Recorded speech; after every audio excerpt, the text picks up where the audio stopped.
Baik Ibu, Bismillahirrahmanirrahim. Assalamualaikum warahmatullahi wabarakatuh. Waalaikumsalam warahmatullahi. Selamat siang rekan-rekan mahasiswa Poltekkes Kemenkes Bandung. Bagaimana kabarnya? Ya, Alhamdulillah semoga baik selalu ya. Nah, senang sekali rasanya saya dapat menyapa rekan-rekan semua pada agenda kami podcast BMKM Poltekkes Kemenkes Bandung dengan tema Breakthrough to Excellence yang akan mengusung pembahasan mengenai pengendalian penyakit diabetes mellitus tipe 2 di Indonesia dengan penerapan kenaikan cukai pada MBDK atau minuman berpemanis dalam kemasan. Nah, sebelum kita mengulik lebih detail gitu mengenai topik yang akan kita bahas, sebenarnya gitu, yang teman-teman semua tahu gitu, seperti apa sih itu diabetes mellitus gitu? Apakah teman-teman masih mengetahui secara sekilas gitu bahwa diabetes mellitus itu adalah penyakit dengan tingginya kadar gula di dalam tubuh yang tidak dapat dimetabolismekan atau seperti apa. Nah, di sini kita akan mengupas tuntas gitu mengenai seperti apa itu diabetes mellitus, juga lebih detailnya mengenai diabetes mellitus tipe 2 dan juga dampak yang terjadi ketika kita mengonsumsi minuman berpemanis dalam kemasan atau yang kita kenal dengan MBDK, juga korelasi mengenai pengendalian penyakit diabetes mellitus tipe 2 ini di Indonesia dengan penerapan kenaikan cukai pada MBDK kali ini. Nah, kali ini kita dihadiri oleh narasumber yang sangat luar biasa, yaitu Bu Lili Luciana SKP MSI. Beliau merupakan staf dirjen pengendalian dan pencegahan penyakit tidak menular Kemenkes Republik Indonesia. Baik, langsung saja kita sapa narasumber luar biasa kita kali ini. Assalamualaikum Ibu. Waalaikumsalam. Ya, bagaimana kabarnya Ibu? Sehat Ibu? Alhamdulillah sehat, sehat Ya, juga ya. Alhamdulillah Ibu. Semoga rekan-rekan yang menyaksikan pun dapat sehat dari mulai pikiran, hati, dan juga raganya ya teman-teman semua. Baik Ibu, bagaimana perjalanannya dari Kemenkes langsung ke Bandung ini Ibu? Alhamdulillah lumayan ya 2 jam sampai di Pastur sampai sini alhamdulillah yang penting kita sehat di sini Ya, bersama-sama Alhamdulillah. teman-teman semuanya. Ya Ibu, senang sekali gitu kami mendapatkan kesempatan gitu untuk mengobrol secara langsung bersama Ibu gitu mengenai pembahasan yang akan kita paparkan gitu kepada rekan-rekan semua Ibu. Baik Ibu, langsung saja gitu.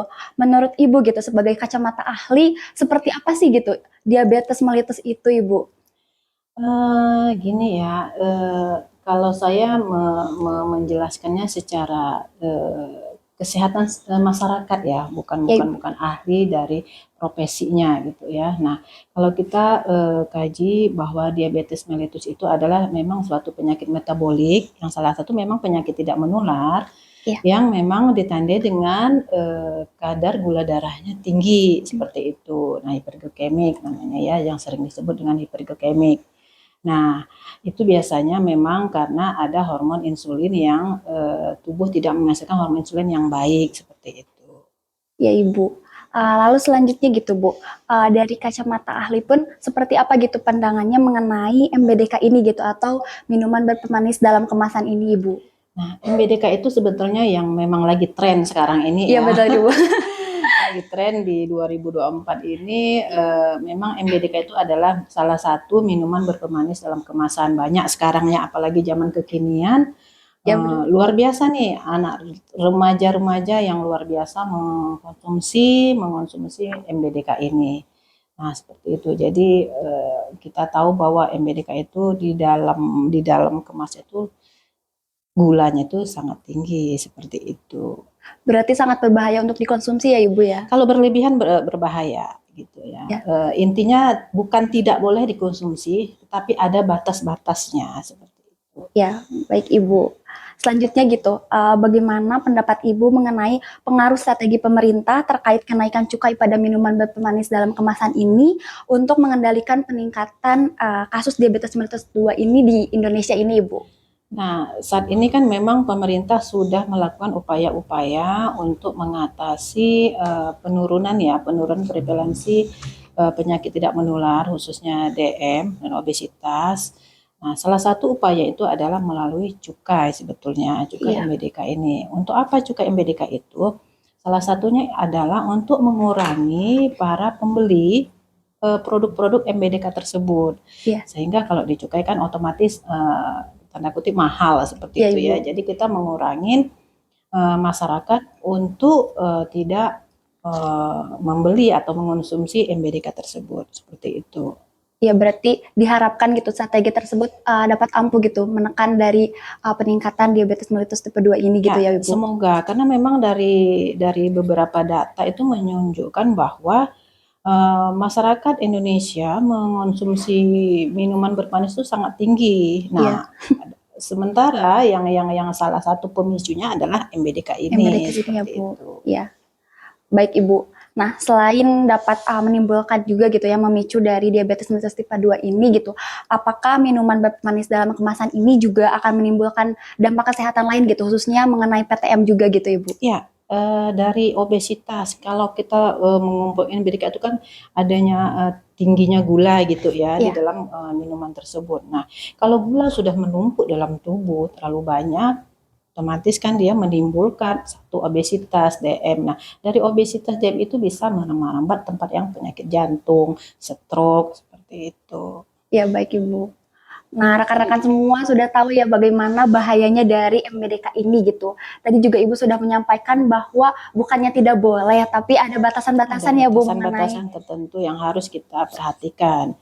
Itu. Iya baik. Nah selanjutnya bagaimana gitu tanggapan Ibu terkait pertumbuhan jumlah kasus diabetes mellitus tipe 2 ini yang diperkirakan akan terus meningkat gitu sampai pada tahun 2024-5 nanti gitu. Nah, iya ini makanya kita pemerintah juga kita dari Kemenkes gitu ya. Ini teman-teman dari mahasiswa ini harus ini nih gercep gitu ya untuk supaya bagaimana mengendalikan penyakit tidak menular ini khususnya diabetes ini supaya tidak lebih nambah lagi gitu. Kita tahu sementara saat ini penyakit diabetes kan luar biasa meningkatnya Iya ya. Ibu. Dari riskes saja sudah meningkat dari tahun ke tahun seperti itu. Nah, jadi upaya-upaya yang kita atur di dalam salah satunya cukai ini. Jadi intinya cukai ini bukan salah satu upaya ya, banyak upaya yang kita lakukan.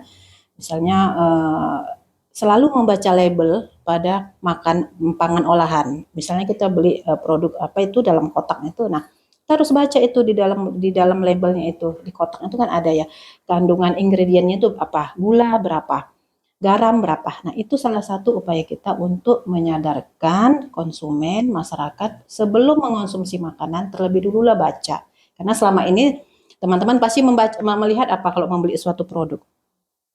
Dari Harga, rasa dan sama harga harga ya. dulu ya, harga dulu sampai Iya, expire biasanya. iya Nah, betul Ibu. lupa bahwa di dalam kotak itu ada bahan-bahan nilai gizinya yang terkandung di dalam produk tersebut seperti itu. Nah, kalau kita misalnya makan satu aja produk tersebut gulanya sampai berapa gram, kalau satu hari itu sampai 5, nah itu kan sudah menumpuk seperti itu. Nah, itu salah satu upaya kita menyadarkan mengedukasi masyarakat untuk melakukan membudayakan membaca label sebelum mengonsumsi pangan olahan Ya, seperti itu. baik Ibu gitu. Bagaimana gitu caranya agar kita lebih sadar dan juga aware gitu agar dapat melihat gitu dari kandungan kemasan tersebut dan juga label-label dari berapa gitu kadar kalori yang dikonsumsi gitu dari minuman tersebut. Selalu membaca label sebelum kita membeli itu kita baca dulu. Di belakang itu ada, di belakang tabelnya itu ada berapa kandungan-kandungan yang tertera di dalam pangan tersebut. Misalnya gula berapa. Nah, kilokalorinya harus berapa dimakan itu tertera di dalam situ. Jadi kalau kita kan ada kalau di PTM itu ada gagils ya. Jadi gagils itu gulanya batasan konsumsi yang harus per hari ya, harus makan orang itu gulanya 4 sendok makan, garamnya 1 sendok teh dan lemaknya adalah 5 sendok makan. Nah, itu yang harus kita konsumsi batasan konsumsi gula garam lemaknya. Nah, kita juga ada program kita bagaimana kita mengedukasi mempromosikan batasan-batasan konsumsi gula garam lemak seperti itu. Ya baik. Ya Ibu. Lalu selanjutnya gitu Bu, Ibu gitu dari kacamata ahli kesehatan, bagaimana gitu Ibu menanggapi gitu dampak seperti apa ketika adanya kenaikan cukai minuman berpemanis dalam kemasan ini terhadap pertumbuhan dan populasi juga penuaan, Ibu? Kalau dampak dari cukai ini saya kira ada dampak dari kesehatannya maupun ekonomi. Kalau Iya. ekonomi otomatis kita ada pendapatan negara yang bisa untuk berbagai macam ini ya yang bisa digunakan dari cukai tersebut. Kemudian dari dampak kesehatannya otomatis kita berharap jangka panjangnya penurunan diabetes, penurunan obesitas itu tidak signifikan seperti itu. Ya baik Ibu, berarti berdampak juga untuk sektor ekonomi juga ya? Iya, itu sebagai salah satu untuk pendapatan negara, bisa untuk fasilitas kesehatan lainnya, untuk macam-macam seperti itu. Ya baik Ibu. Selanjutnya gitu, apakah memungkinkan gitu apabila Indonesia menerapkan kenaikan cukai MBDK ini gitu seperti di negara-negara tetangga juga ya Bu, dari Thailand, Brunei, sama Filipina juga Malaysia juga ya Bu. Mereka sudah menerapkan hal tersebut kan gitu dan Iya. ternyata setelah dilihat gitu sekilas bahwa dapat gitu menekan dari angka kenaikan diabetes mellitus ini Bu. Ya, kita juga sekarang sudah menyusun apa namanya beberapa kajian-kajian gitu ya, studi-studi bersama lintas program, lintas sektor lainnya dan akademisi untuk memang menyusun strategi apa yang harus memang kita lakukan untuk pengendalian MBDK ini seperti itu. Nah, kita juga ngadop dari negara-negara ASEAN yang sudah memang menerapkan cukai MBDK ini. Nah, sebenarnya kita sudah sosialisasi, cuman memang belum penerapannya, tapi kita mendukung, Kementerian Kesehatan tetap mendukung cukai MBDK ini. Kita memang bekerja sama dengan lintas sektor lain, dengan mitra terkait, supaya bagaimana mengendalikan apa namanya diabetes dan obesitas ini melalui cukai seperti ini. Terkait bahwa kalau udah kelebihan mengonsumsi gula seperti ini dampaknya seperti itu kan. Nah, dari lintas sektor lain bagaimana nih dampaknya secara ekonomi misalnya dari Kementerian Keuangan seperti apa. Nah, itu masing-masing udah ada perannya di situ. Oh iya baik Ibu. Lalu selanjutnya gitu Bu, sebetulnya yang menjadi kelebihan dan kekurangan dari strategi ini seperti apa gitu ya Bu? Khususnya untuk PTM-nya juga ya Bu, untuk DM-nya ini gitu. Strateginya kelebihannya kita sudah banyak ya kita melihat bahwa nggak usah jauh-jauh ya dari lingkungan kita sendiri aja yang biasanya mungkin di tempat kerja kita biasanya menyiapkan minuman apa namanya sekarang kekinian ya minuman ini misalnya ya tanda kutip kota. Nah sekarang setelah adanya informasi terkait MBDK ini kita sudah mengurangin. Nah itu kan salah satu strategi kita bahwa terapkan dulu di instansi kita sendiri, di lingkungan kita sendiri. Nah itu yang kita kerjakan sampai saat ini. Kemudian di institusi-institusi pendidikan, nah itu kita perlu menyampaikan seperti itu bahwa lakukanlah upaya-upaya untuk pengendalian PTM ini melalui salah satunya itu. Jadi jangan menyiapkan apa ya, menyiapkan minuman-minuman yang seperti itu tadi ya yang dimaksud itu. Ya baik Ibu. Lalu untuk kekurangannya gitu, kekurangan dari strategi ini menurut Ibu seperti apa gitu? Kekurangannya karena kita belum menerapkan aja, belum menerapkan sampai sini belum menerapkan ya ini.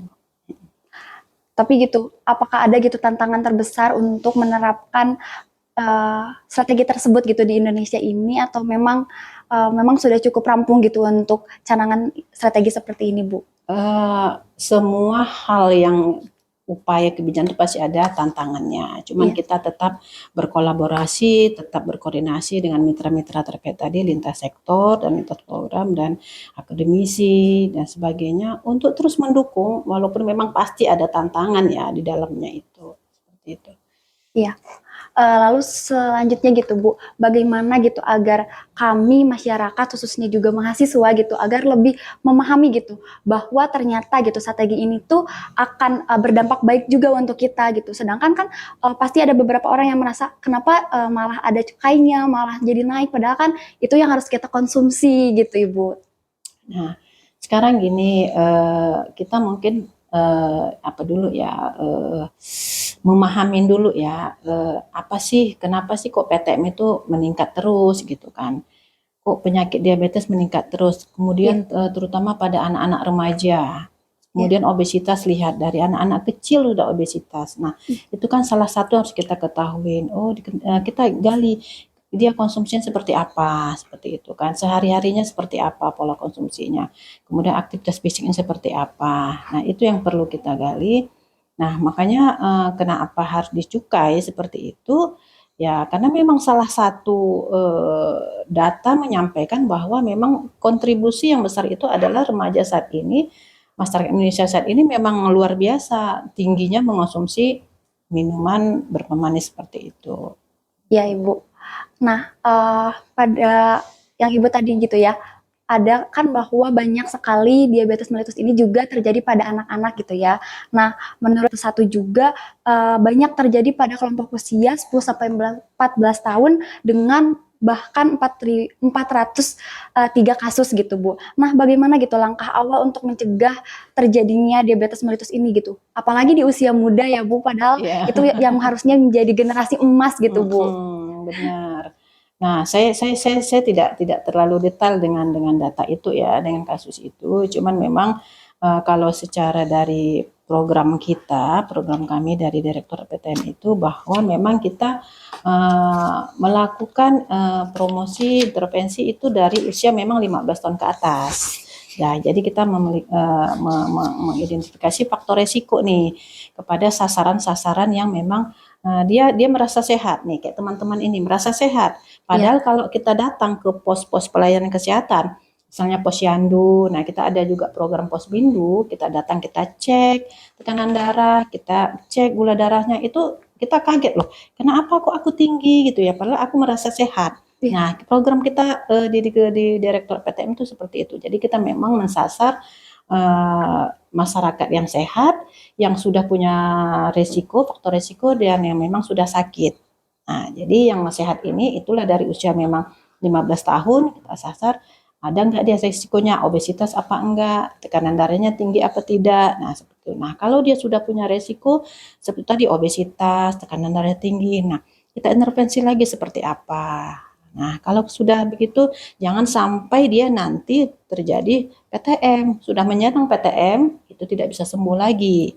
Kalau kita sudah menyandang penyakit tidak menular, itu tidak bisa sembuh lagi. Tetapi bisa dikendalikan agar tidak terjadi komplikasi dini maupun kematian dini. Seperti itu. iya. Karena gitu diabetes mellitus itu cukup bisa menimbulkan komplikasi juga ya, Bu, dan sangat Sangat, berbahaya gitu. sangat. Nah, DM itu adalah ibunya penyakit. Oh, Nah, ibunya jadi penyakit. kalau mamanya sakit gimana? Ya, repot Iya, semua ya kalau iya, kita di dalam rumah tangga kok mama kita sakit kan repot semua ya. Nah, itu secara ininya ya. Nah, iya, gitu. Ibu. Lalu gitu, Bu, selanjutnya seperti apa gitu strategi apa saja yang dilakukan oleh Kemenkes untuk menangani gitu masalah penyakit diabetes mellitus ini gitu? Nah, kita salah satunya adalah memang selalu menerapkan budaya-budaya sehat ya. Slogan kita adalah cerdik. Iya, Cerdik, cerdik. Jadi C-nya itu cek kesehatan secara teratur, E-nya itu enyahkan asap rokok, R-nya itu rajin berolahraga atau aktivitas fisik selama 30 menit aja setiap hari.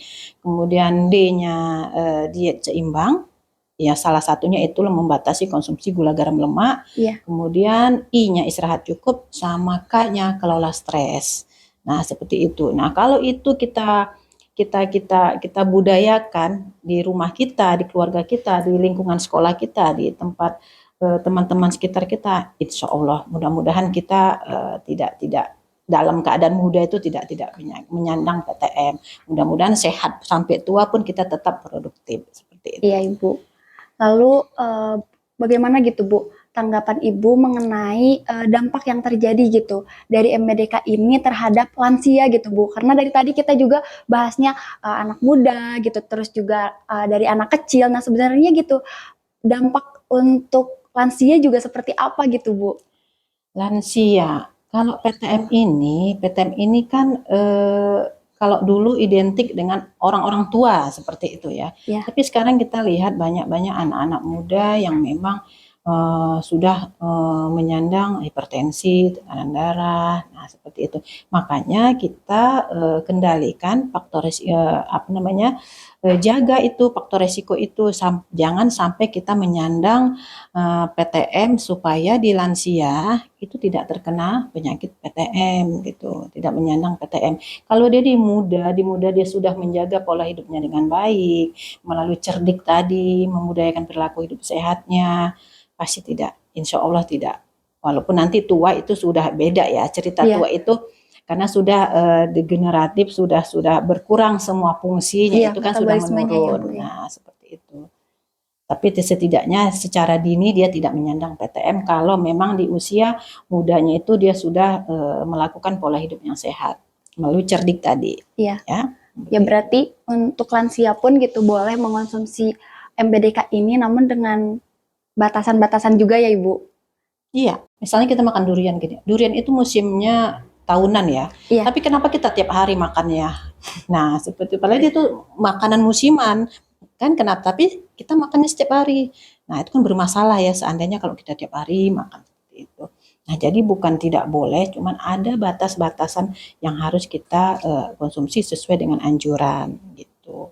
Ya Ibu, sebelum gitu, mungkin dari teman-teman semua di sini juga masih belum tahu gitu, seperti apa sih contoh MBDK yang marak di pasaran gitu Bu, sebetulnya seperti apa sih gitu MBDK ini yang ada di pasaran itu contohnya gitu Bu? Ini boleh sebut merek nggak? Nggak boleh. Ya nggak boleh ya, tapi Nggak boleh. ciri-cirinya gitu Bu. Ciri-cirinya itu adalah memang yang minuman-minuman yang dalam kemasan, MBDK itu dalam kemasan ya. Dalam kemasan itu seperti apa ya saya buat ya?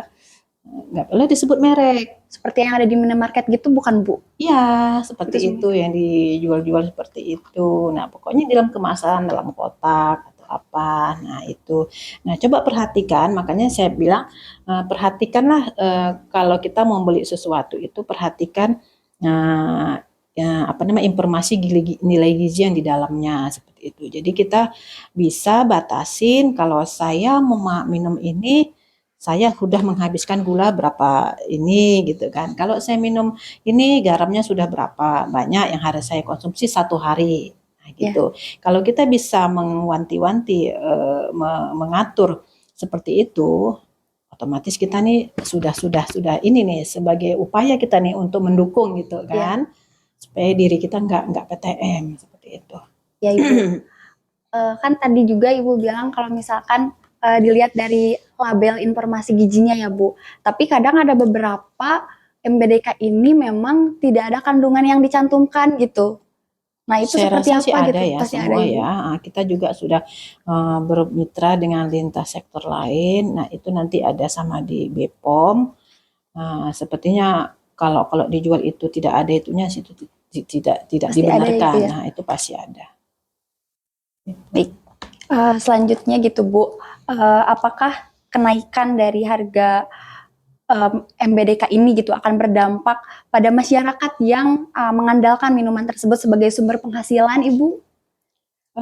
Nah inilah peran-peran dari teman-teman semuanya sebagai agents of change-nya ya, sebagai agent-nya sebagai yang bisa memotivasi, bisa menginspirasi masyarakat, nggak usah terlalu luas masyarakatnya, di lingkungan rumah kita sendiri saja dulu, bagaimana kita memberikan motivasi kepada keluarga kita supaya mengurangilah minuman-minuman seperti itu yang berpemanis yang memang kadang-kadang mereka tuh belum sadar ternyata ini itu bisa menimbulkan dampak yang luar biasa bagi kesehatan seperti itu. Nah, nanti teman-teman dari sinilah yang bisa membantu memperpanjang informasi dari kita untuk menyampaikan bahwa pentingnya untuk menjaga pola konsumsi seperti itu. Ya Ibu. Lanjut, selanjutnya gitu Bu, dampak apa juga yang terjadi gitu dari segi ekonominya Ibu ini terkait peningkatan cukai minuman bermanis dalam kemasan ini gitu di Indonesia? Yang saya sampaikan tadi dampaknya itu adalah peningkatan biaya negara, pendapatan negara, Ya. karena bisa dari cukai itu bisa untuk membantu fasilitas kesehatan seperti itu. Ya Ibu. Oh berarti akan membantu, sebetulnya akan Pendapatan membantu negara juga ya iya, Ibu. seperti itu. Nah, kemudian kita menyadarkan bahwa masyarakat itu pasti kan tanda kutip ya enggan untuk membelinya lagi gitu karena mahal seperti itu. Ya baik. Selanjutnya gitu Bu, anjuran ukuran gitu yang harus kita yang masih boleh dikonsumsi gitu, masih di batas wajar mengonsumsi MBDK ini dalam 1 minggu atau dalam kurun waktu 1 harinya itu berapa ya Ibu gitu? Gagils, yang gagils tadi yang saya Yang bilang. gagal Jadi, itu ya Bu. jadi kita ada Permenkesnya itu untuk mengedukasi pembatasan konsumsi gula garam lemak gagils. Jadi gulanya itu 4 sendok, batasan ya, batas konsumsi per harinya. Kemudian garam itu 1 sendok teh, kemudian lemak 5 sendok makan. Seperti itu. Iya. Tapi bagaimana gitu agar berarti jangan terlalu sering itu segimana gitu Bu, batasan yang memang wajarnya gitu mengenai gagil itu juga, karena kadang kita juga gak tahu gitu berapa sendok dari MBDK ini gitu, dan kadang ada yang manis banget gitu Ibu. Nah itu makanya kita biasakan mengkonsumsi sebelum mengonsumsi itu baca label, di dalamnya itu pasti ada terteranya. Nah pasti pasti ada kandungan gulanya berapa, garamnya ada berapa di situ semua. Nah di situ kalau gula itu kalau nggak salah 50 gram hari sama dengan setara dengan 4 sendok tadi gitu Tadi ya. kan. Kemudian kalau lemak itu 67 gram. 60 jam lebih kurang 67 gram atau 5 sendok. Kemudian yang sendok teh itu garam itu 2000 miligram. Nah, contohnya makan makanan yang mie gitu ya. Iya. Nah, itu kan garamnya berapa itu coba. Di situ bisa kelihatan. Nah, seandainya aku makan satu ini sehari berapa? Ditambah lagi makan yang lain, tambah lagi makan yang lain-lain kecil itu, nah itu kan banyak tuh. Nah, di situ ada semua kandungannya. Nah, itu kita perhatikan.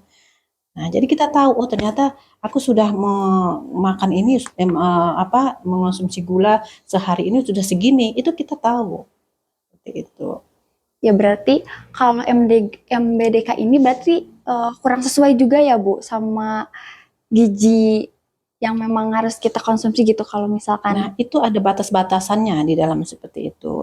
Itu memang ada batasan yang harus berapa berapa berapa apa namanya?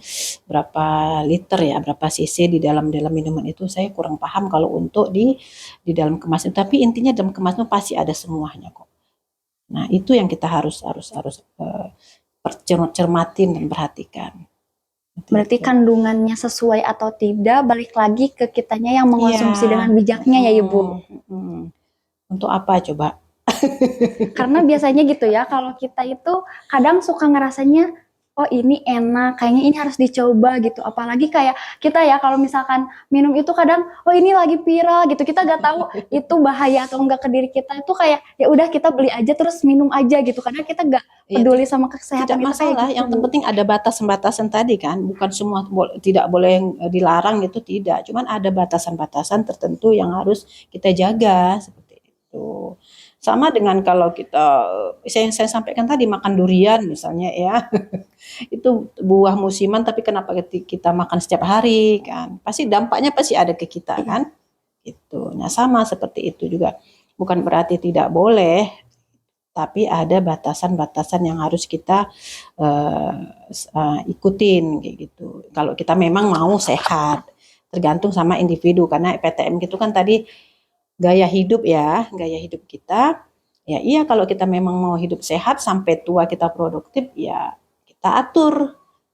Kan kita sendiri yang ngatur kan nggak bisa Iya. orang lain kan. Nah dari diri kita sendiri dulu kita aware, kita ini apa namanya ya fokus, konsen dengan oh aku mau sehat, aku mau sehat, aku mau sehat gitu. Ya udah hindarilah seperti itu gitu. Yang tanda kutip yang tidak baik tadi itu. Ya Ibu, karena kan balik lagi gitu ya Bu, kalau diabetes mellitus ini juga sangat berbahaya gitu. Tadi juga Ibu bilang sebagai ibunya gitu ya, kalau misalkan ini akan menyebabkan komplikasi ke yang lainnya juga gitu. Nah, perihal komplikasi ini gitu Bu, sebetulnya komplikasi apa aja gitu yang bisa terjadi ketika kita sudah terkena diabetes mellitus gitu Bu? Yang Banyak, biasanya salah satunya itu adalah stroke, penyakit jantung, ginjal, seperti itu. berarti Kalau itu juga sering terjadinya dari usia rentan berapa gitu ya Bu, komplikasi itu terjadi? Nah, itu tergantung dari polanya, makanya kita dari kandungan, dari hamil sampai kita balita, anak, remaja, dewasa. Nah, nanti usia-usia lansia itu kelihatan seperti apa. Oh, ternyata makanya kenapa dia masih muda sudah seperti ini PTM gitu. Nah, kita lihat kembali lagi kita lihat, oh ternyata dia pola konsumsi seperti ini di rumah, di sekolah seperti ini. Nah, PTM ini adalah pengaruh gaya hidup yang luar biasa, termasuk tadi aktivitas yang tidak benar, yang mager, malas bergerak, sedentary, kemudian makan minuman yang enggak benar, yang kurang sehat, seperti itu tadi. Misalnya gulanya pagi minum teh manis, siang setiap makan minum teh manis, setiap mau makan pasti minum yang teh yang ada manis-manisnya, seperti itu. Nah, itu kalau dikumulatif, nah itu pasti menumpuk semua di dalam tubuh kan. Nah, hormon insulin itu udah mabuk dia, udah enggak Udah ini capek ya lagi, Bu, ya udah terus gula resisten masuk. dia, udah capek dia gini kan, udah menolak dia seperti itu. Nah, makanya apalagi sekarang banyak minuman-minuman kekini-kinian itu. Nah, itu yang perlu kita sama-sama teman-teman semua supaya bisa memberi inilah ya sedikit informasi, edukasi bahwa gula itu apa ya sangat kurang baik gitu ya kalau terlalu dikonsumsi terlalu berlebihan seperti itu. Karena kita gula itu dari buah udah ada gulanya. Ya, dari makanan nasinya udah ada karbohidratnya. Nah, ditambah lagi seperti itu kan tidak tidak baik seperti itu. Jadi penumpukan gula di dalam tubuh itu kan tidak baik seperti itu. Karena eh, hormon yang mengatur keseimbangan gula dalam tubuh itu sudah ada batasnya juga seperti itu. Itulah bahasa ininya ya. Seperti itu. Jadi memang ada aturan-aturan yang makanya kita susun di dalam kebijakan-kebijakan, salah satu strateginya upaya MBDK ini.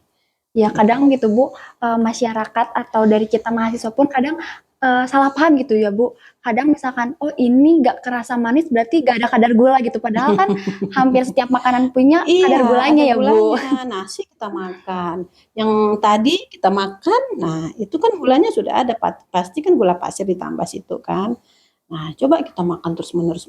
Jadi penumpukan gula di dalam tubuh itu kan tidak baik seperti itu. Ya Ibu, kalau misalkan ini Bu, Ibu hamil mengonsumsi MBDK, nah itu akan berpengaruh ke bayinya juga atau bagaimana ya Bu sebetulnya?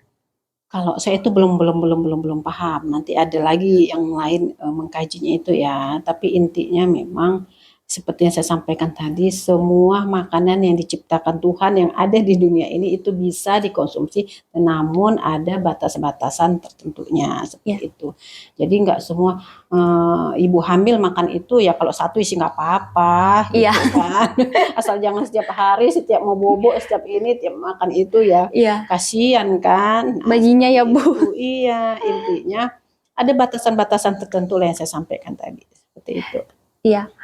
Jadi gitu Bu, kalau misalkan diabetes mellitus ini berarti banyak marak terjadi karena pola hidup juga ya Bu. Sedangkan gitu, bisa kita lihat juga sekarang gitu bahwa apa ya, dengan zaman sekarang itu masyarakat jadi lebih gimana ya Bu? Jadi kurang sadar gitu terhadap bagaimana pola hidup sehatnya gitu. Apalagi sekarang gaya hidupnya itu yang kayak ya udah gitu jalani aja apa yang viral mereka coba makan gitu. Sedangkan harusnya kita harus lebih sadar gitu ya. Itu berapa kadar gulanya, kalorinya cukup atau enggak gitu. Nah, sebetulnya gitu apa ya? Kayak pola hidup tersebut menjadi tantangan besar juga gitu gak Bu buat Kemenkes khususnya gitu untuk menangani diabetes mellitus ini Ibu gitu.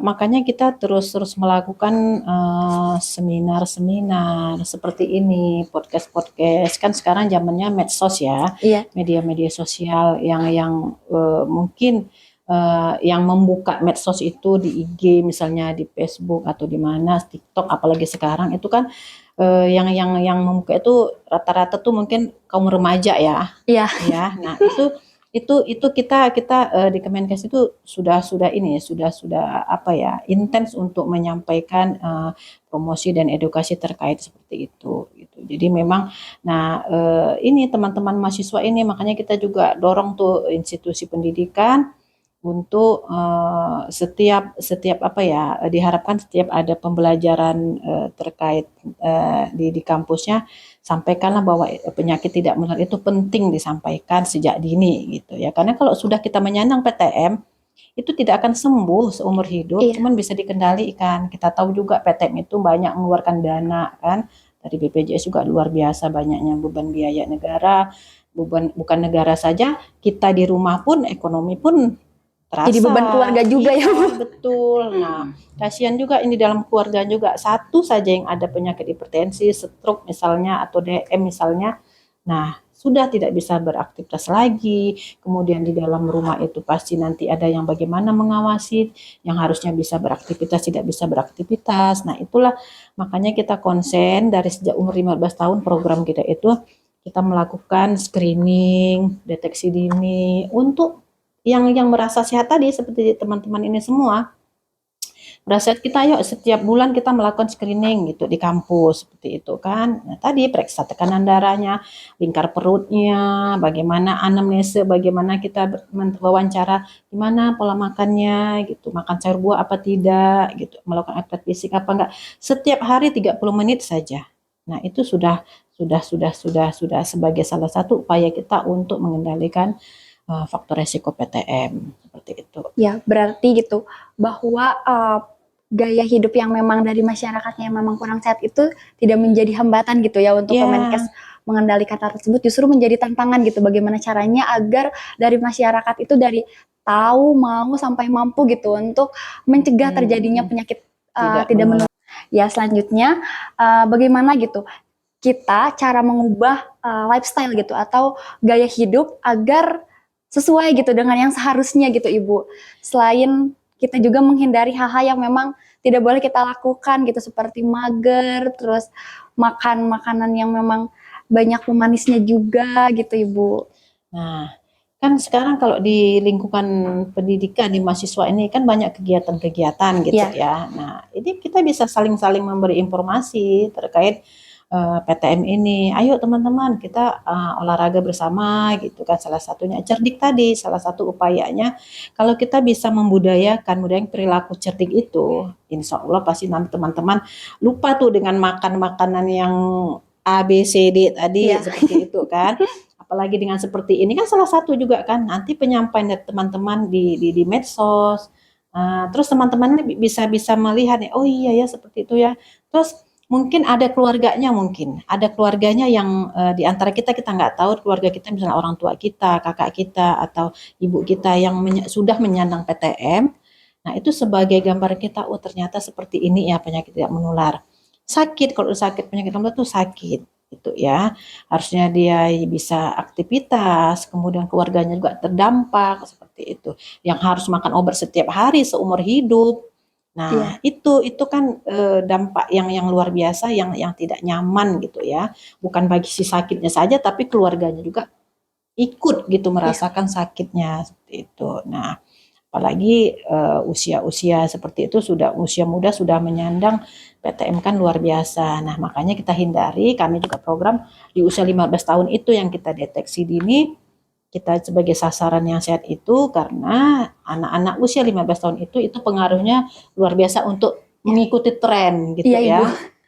Nah, makanya program kita itu kita melibatkan memang institusi pendidikan, sekolah-sekolah, kita jaring itu, kita libatkan titip tuh pesan-pesan kepada institusi-institusi pendidikan. Nah, Iya, seperti itu. Menyediakan kantinnya di sekolah, jangan yang kantin sehat ya Ibu biasanya gitu gerakan-gerakan. goreng-gorengan kayak makan-makan siap saji seperti itu. Nah, itu kan salah satu upaya kita ya membiasakan orang tua membawa bekal anaknya. Ya. Nah, seperti itu.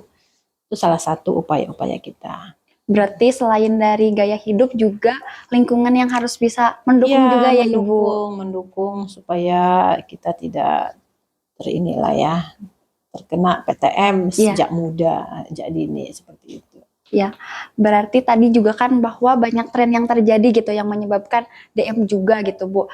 ada gitu, apakah ada gitu berbagai program yang dilakukan Kemenkes gitu, khususnya di media sosial gitu, untuk menggiring tren-tren yang terjadi di masyarakat itu menjadi tren sehat gitu, Bu? Banyak.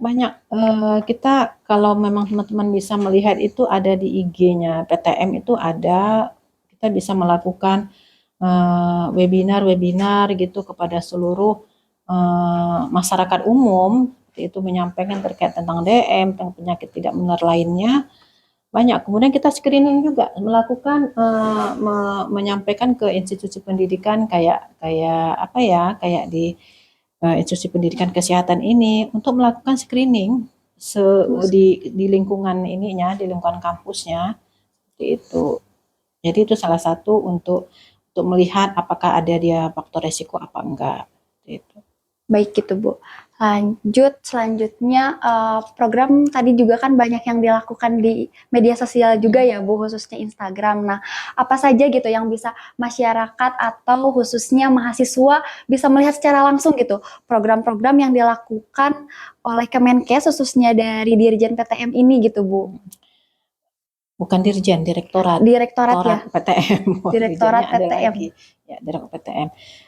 Salah satunya itu melakukan screening, bisa screening deteksi dini. Nah, itu nanti ada di dalamnya itu kita pengukuran lingkar perut, berat badan, tinggi badan, melakukan pengukuran tekanan darah, gula darah. Terus nanti ada edukasi kalau kita ketemu misalnya waktu kita wawancarain orang tuanya sakit hipertensi DM misalnya. Nah, dia obesitas. Nah, itu kita wawancarain. Nah, kalau salah satu di situ ada yang tekanan darah tingginya, langsung kita kirim ke puskesmas seperti itu untuk lakukan pemeriksaan lanjutan. Berarti Nah, lebih itu salah ke satu terjun langsung gitu ya, Bu, iya, ke program-programnya? masyarakat. Itu di masyarakat, bisa di institusi pendidikan, di pasar malah. Di Di mall pasar? pernah juga. Oh. Iya, jadi banyak. Jadi banyak memang program selain di posyandu itu kita ada posbindu di institusi, di tempat kerja seperti itu. Bahkan di tempat-tempat ibu perwiritan pun ada, tempat Pak Pramuka pun ada. Seperti itu. Kita sudah melakukan itu. Makanya yang remaja-remaja ini sebagai agents of change-nya ini yang memang harus bisa memotivasi, menginspirasi masyarakat di sekitarnya dulu aja gitu. Lingkungannya, Mengajak, Ibu. iya, mengajak bahwa ayo kita hidup sehat, membudayakan perilaku cerdik tadi. Ya. Gitu.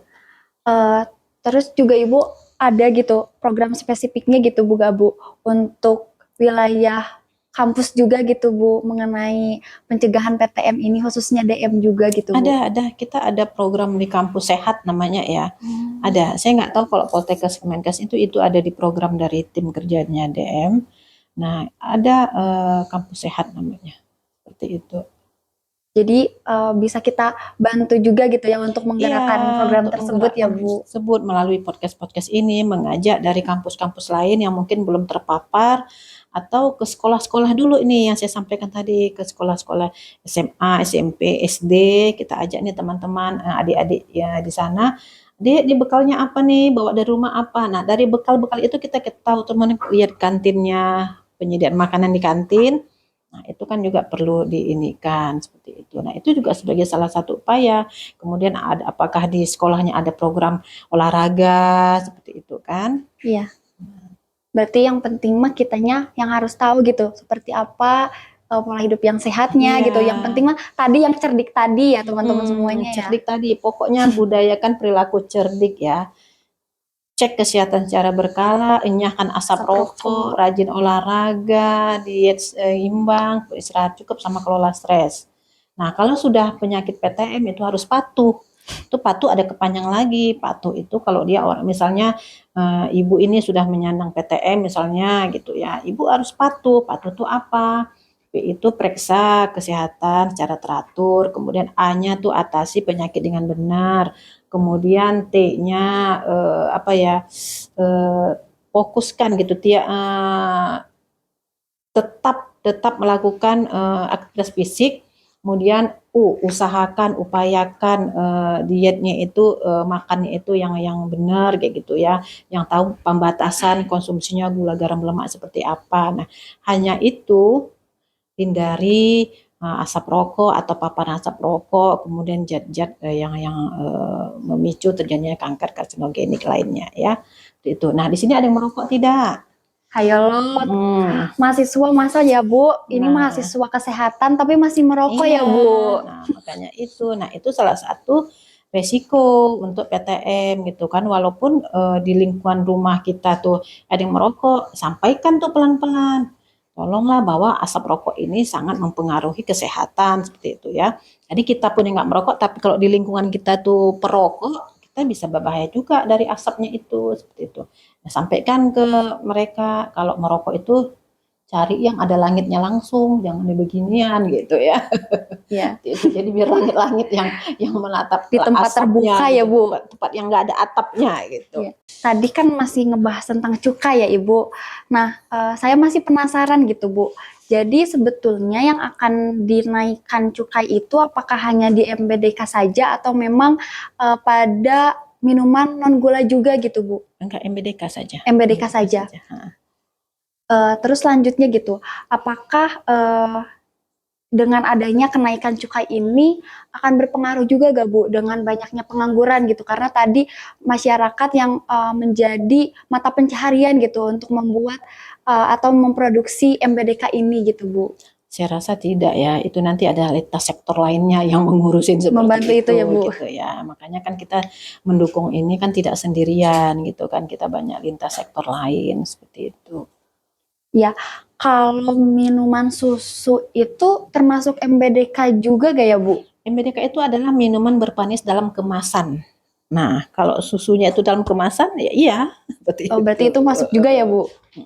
Jadi pokoknya semua macam minuman yang memang dalam kemasan gitu ya, yang manisnya juga Bermanis, cukup tinggi juga ya Ibu. Ya, selanjutnya kita sebagai mahasiswa kesehatan juga pastinya harus ada tugas penting juga ya Bu untuk membantu Kemenkes juga mengatasi hal tersebut gitu. Lantas seperti apa gitu Bu peran yang harus kita lakukan atau peran penting dari mahasiswa untuk membantu gitu menekan kasus diabetes mellitus tipe 2 ini Ibu? Nah, itu dia yang saya sampaikan tadi. Mahasiswa itu menjadi agen AUC-nya, agent of change-nya ya. Untuk misalnya di dalam kampus itu penyiapan kantinnya bagaimana, ketersediaan kantinnya seperti apa. Nah, setelah ini kan bisa disampaikan, oh Pak Kantin, Ibu Kantin, besok jangan seperti ini lagi ya. Jadi terapkanlah seperti itu dulu dari penyediaan makanan di kantin. Kemudian di kampus bisa sampaikan nanti ke ketua sekretariatnya atau apa untuk mengadakan olahraga rutin, aktivitas fisik seperti itu. Nah, kemudian tidak ada nih yang di dalam lingkungan kampus ini yang merokok itu. Nah, kalau memang apa namanya ada kegiatan-kegiatan misalnya ada rapat-rapat gitu, penyiapan makanan menunya itu juga jangan yang tadi yang manis-manis kayak gitu kan. Yeah. Lebih baik seperti mineral-mineral saja, air putih, kemudian penyiapan snack-snacknya juga. Nah, itu salah satu upaya mendukung PTM DM itu di institusi ya. Nah, seperti itu. Beda lagi nanti di masyarakat. Masyarakat juga kita ajak tuh Pak RT, Pak RW-nya. Ayo sama-sama kita olahraga setiap Sabtu misalnya. Seperti itu ya. Ya. Berarti gitu Bu, kita sebagai mahasiswa itu ketika di kampus menjadi training dulu gitu ya Bu, bagaimana kita agent of change-nya itu ya, sebagai agent of change itu kan salah satu sifatnya itu ciri-cirinya itu adalah bisa visioner ya, bisa membaca ke depannya seperti apa, menjadi motivator, menjadi inspirator buat teman-teman yang lain, seperti itu. Ya, sebelum kita terjun langsung ke masyarakat nanti ya Bu, ketika kita sudah jadi nakes benerannya ya Bu. Nggak harus nakes beneran, sekarang pun bisa. Gitu. Dari sekarang dari sekarang ini kan sekarang sudah banyak medsos. Oh ternyata aku seperti ini ya. Oh ternyata PTM itu seperti ini. Kita sampaikan apa yang bisa kita sampaikan. Yang penting diri kita dulu ini ya, baru lingkungan kecil kita. Baru lingkungan institusi kita, misalnya tempat kampus di kampus, itu sama-sama berunding. Bagaimana yuk kita di keluargaku ada yang obesitas nih, gitu. Kenapa tuh kok dia obesitas? Nah, gitu. Berarti gitu kita juga sebagai mahasiswa bisa melalui konten-konten yang kita sebarkan ya Bu, membantu Iya, gitu tren tadi, membantu. menggiring ke tren sehatnya ya Bu, Mm-mm, kesehatannya. seperti itu. Ya, terus juga tadi gitu Bu, perihal program. Nah, sebetulnya program apa gitu yang paling dirasa strategis oleh Kemenkes untuk mengatasi diabetes mellitus ini, Bu? Banyak kalau di tim kerjanya diabetes mellitus itu ya, kebetulan saya di penyakit jantung pembuluh darah, mereka tuh sudah ada sebagai salah satunya adalah menggalakkan kampus sehat. Kampus sehat yang tadi ya Bu ya? Iya, kampus sehat tadi. Nah, kemudian ada melakukan screening, mungkin setahun berapa kali untuk melakukan screening di lingkungan kampusnya seperti itu. Melakukan seminar-seminar, webinar terkait tentang DM atau faktor resikonya apa aja seperti itu. Ya, untuk kampus sehat ini apakah sudah merata gitu Bu? Saya kurang Dilakukan paham, tapi banyak kok, banyak. Ada beberapa berapa kampus yang kampus? sudah melakukan ya sudah diikutkan program dari Kemenkes seperti itu. Kalau untuk Poltekkes Kemenkes sendiri juga sudah mulai Iya, digalakan gitu ya Bu? kita selalu kok ada webinar sering mengundang Poltekkes kok untuk supaya sama-sama ini ya, sama-sama mengikuti webinar-webinar, seminar-seminar, kita sering mengundang kok ke Poltekkes. Ya baik.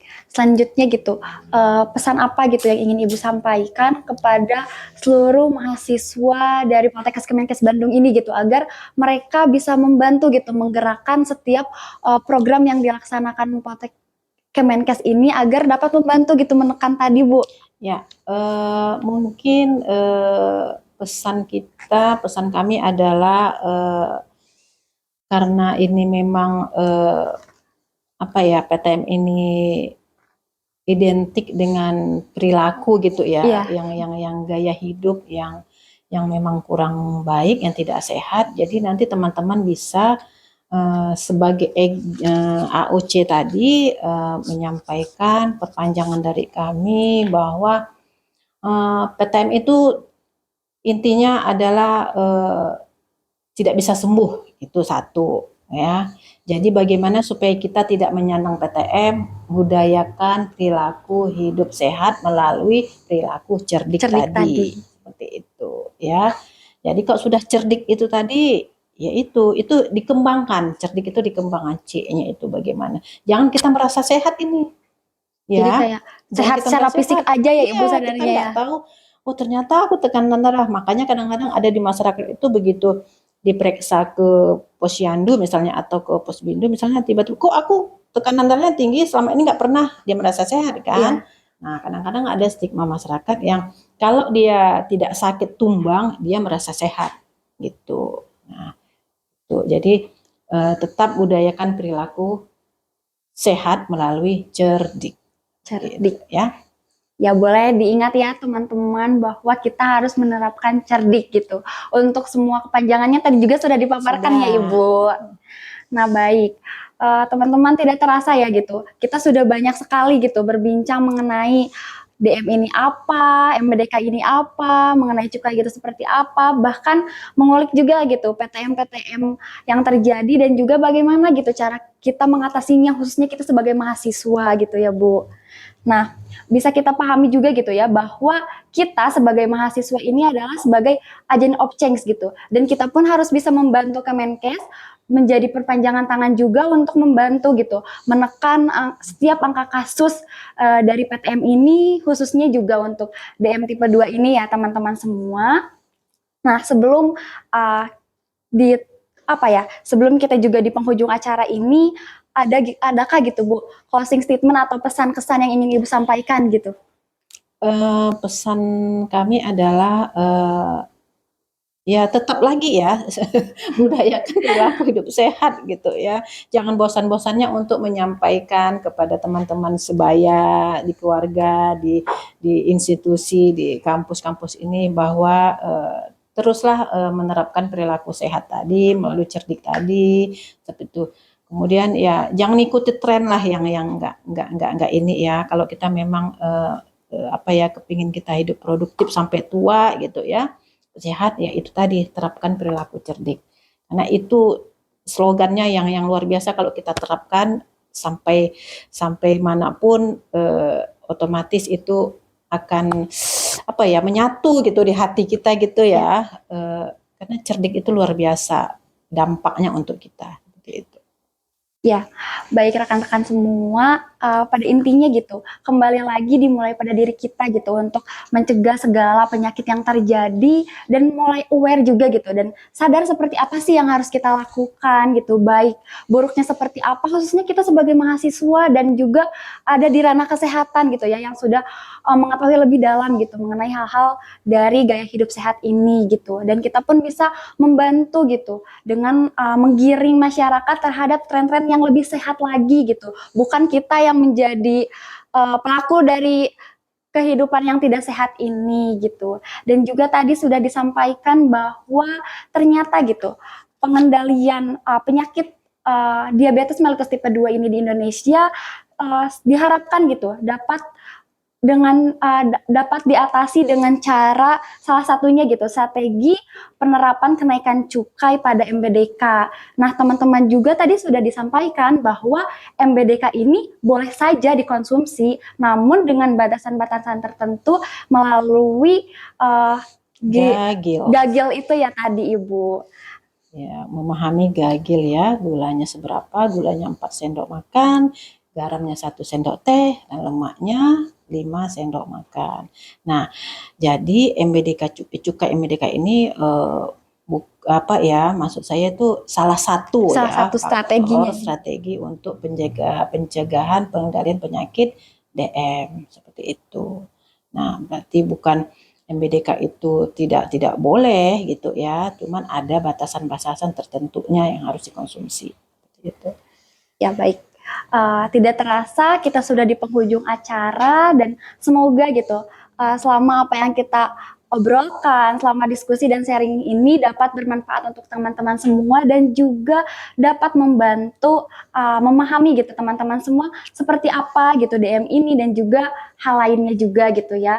Khususnya juga teman-teman semua setelah kita mengetahui, teman-teman semua mampu gitu menerapkan pada diri sendiri dan juga membantu lingkungan sekitar untuk menerapkan pola hidup sehat agar tidak terjadinya penyakit tidak menular ini. Baik, saya Nadia Meilani dan juga narasumber hebat kita yang luar biasa pamit undur diri dan sebelumnya saya juga ingin mengucapkan terima kasih banyak gitu ya buat telah memberikan kesempatan kita juga ya dan khususnya juga untuk mahasiswa gitu yang sudah mengetahui banyak lebih juga gitu melalui Ibu dan juga kepada rekan-rekan semua yang telah menyimak dengan baik pada kegiatan podcast kali ini yang semoga dapat bermanfaat pula ya Ibu. Baik, sekian dari kami. Wassalamualaikum warahmatullahi wabarakatuh.